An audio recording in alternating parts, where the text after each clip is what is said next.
The next video. In today's video I will rectify one of the mistakes which I have been making in my Flutter tutorials. So the issue was that whenever I was trying to integrate any kind of a native UI,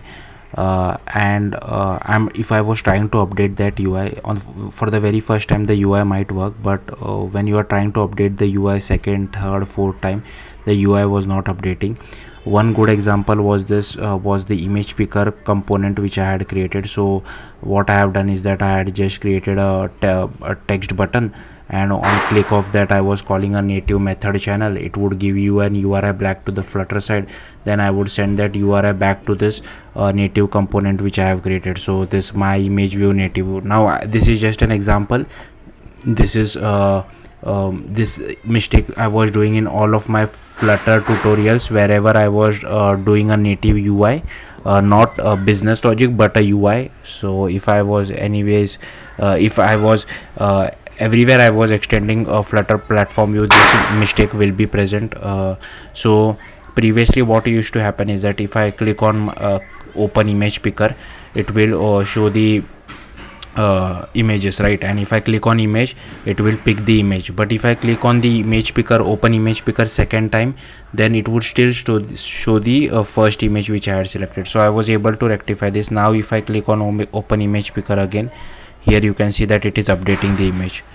So the issue was now this is for all the Flutter tutorials which I have created. Wherever you see this Android view and UI kit view, you should apply this logic. So all you have to do is this is a native UI view which I am calling, and firstly you will have to create this key. Then inside init state I am just initializing with a unique key, and here I am passing some URL to this image view. Right now once this image URL gets updated, what I am doing is I am calling this did update widget or not, did update widget, and I am checking the old URL with the new URL. If they are not equal, then update this creation params as well as update the key as well. And here you will have to assign the key to Android view as well as this UI kit view. That's it.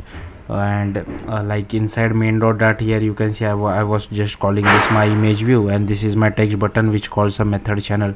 So if you are interested in how I implemented this, I already have a videos on my Flutter playlist to do that, but this video is about rectifying the mistakes which I have been making.